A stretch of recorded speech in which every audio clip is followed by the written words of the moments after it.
ഹൈക്കോടതിയെയും supreme കോടതിയെയും കബളിപ്പിച്ചുകൊണ്ടാണ് സർക്കാർ അയ്യപ്പ സംഗമം സംഘടിപ്പിക്കുന്നതെന്ന് ശബരിമല കർമ്മസമിതി.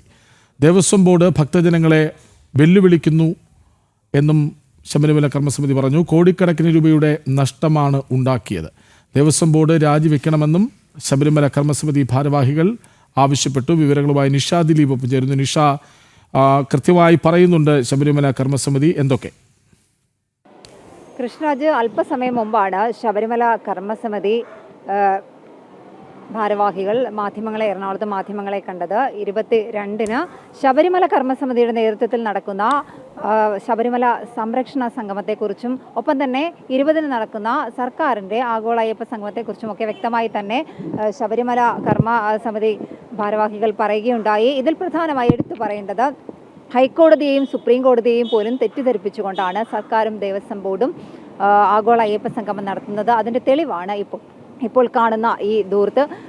19-20 ദിവസങ്ങളിൽ, അതായത് സർക്കാരിൻ്റെ ആഗോള അയ്യപ്പ സംഗമം നടക്കുന്നതിൻ്റെ ആ ദിവസങ്ങളിൽ, ആ ദിവസവും അതിൻ്റെ തലേ ദിവസവും 19-20 ദിവസങ്ങളിൽ മാലയിട്ട് മല കയറുന്ന ഭക്തർക്ക് ഉണ്ടാക്കുന്ന ബുദ്ധിമുട്ടുകൾ വെർച്വൽ ക്യൂ സംവിധാനത്തിൽ പോലും പല മാറ്റങ്ങളും വരുത്തിയിട്ടുണ്ട്. അയ്യപ്പ ഭക്തരെ അങ്ങോട്ടേക്ക് പ്രവേശിപ്പിക്കാതെ തടയുന്ന കാര്യങ്ങൾ, അതായത് ഈ സംഗമത്തിന് വരുന്ന പ്രതിനിധികളെ മാത്രം അവർക്ക് കയറാനുള്ള സൗകര്യമൊരുക്കിക്കൊണ്ട് മാലയിട്ട് മല ചവിട്ടാനെത്തുന്ന ഭക്തരെ അവിടെ പ്രവേശിപ്പിക്കാതെ നടത്തുന്ന ആ ഒരു കാര്യം അതുപോലും അംഗീകരിക്കാൻ കഴിയാത്തതാണ്. ഒപ്പം തന്നെ ഈ കൃത്യമായി തന്നെ ചില മാനദണ്ഡങ്ങൾ ഹൈക്കോടതി സർക്കാരിനോട് നിഷ്കർഷിച്ചിരുന്നു. അതൊന്നും പാലിക്കാതെയാണ് ഇത്തരത്തിലൊരു നിക്ഷേപക സംഗമം പോലെ നടത്തുന്ന അയ്യപ്പ ഭക്തസംഗമം. എന്തായാലും സർക്കാരിനെ ഹൈക്കോടതിയെയും സുപ്രീം കോടതിയെയും ഒപ്പം വെല്ലുവിളിച്ചുകൊണ്ടാണ് ഇത്തരത്തിലുള്ളൊരു സംഗമം നടത്തുന്നത്.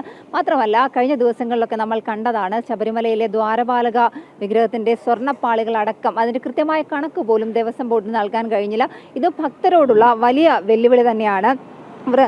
ശബരിമലയോട് ഏതെങ്കിലും രീതിയിൽ വിശ്വാസവും പ്രതിബദ്ധതയും ഉണ്ടെങ്കിൽ സർക്കാർ 2008-ലെ സർക്കാർ കൊടുത്ത അഫിഡവിറ്റ് പിൻവലിക്കാൻ തയ്യാറാകണം. ഇത് ആഗോള അയ്യപ്പ സംഗമത്തിൽ ഇത് പരസ്യമായി പ്രഖ്യാപിക്കാൻ സർക്കാർ തയ്യാറാകണമെന്നും ശബരിമല കർമ്മസമിതി ആവശ്യപ്പെട്ടിട്ടുണ്ട്. എന്തായാലും സർക്കാരിൻ്റെ ധൂർത്ത് ഒക്കെ വെളിവാകുന്നത് തന്നെയാണ് ശബരിമലയിൽ ഈ ആഗോള അയ്യപ്പ സംഗമത്തിന് മുന്നോടിയായി ഇട്ടിരിക്കുന്ന പന്തലടക്കമുള്ള കാര്യങ്ങൾ. അതെല്ലാം കൃത്യമായി തന്നെ തെളിവുകൾ സഹിതം അവിടെ എത്തുന്നവർക്ക് കാണാൻ കഴിയും. എന്തായാലും ഹൈക്കോടതിയെയും സുപ്രീം കോടതിയെയും അടക്കം വെല്ലുവിളിച്ചുകൊണ്ടാണ് സർക്കാർ ഇപ്പോൾ ഈ ആഗോള അയ്യപ്പ ഭക്ത സംഗമം നടത്തുന്നത്.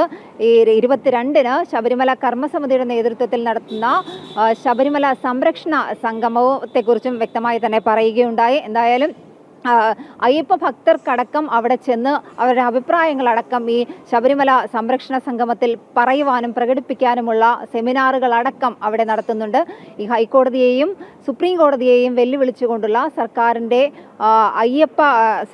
ആഗോള അയ്യപ്പ സംഗമം ഭക്തരോടുള്ള വെല്ലുവിളിയാണെന്നാണ് ശബരിമല കർമ്മസമിതി ഭാരവാഹികൾ പറഞ്ഞത്. കൃഷ്ണരാജ്, ശരി. ശബരിമല കർമ്മസമിതി ഭാരവാഹികൾ വാർത്താസമ്മേളനം നടത്തുകയായിരുന്നു. കോടതികളെ കബളിപ്പിച്ചുകൊണ്ടാണ് സർക്കാർ അയ്യപ്പ സംഗമം നടത്തുന്നത് എന്നായിരുന്നു അവർ പറഞ്ഞത്. വിവരങ്ങൾ നൽകുകയായിരുന്നു നിഷ ദിലീപ്.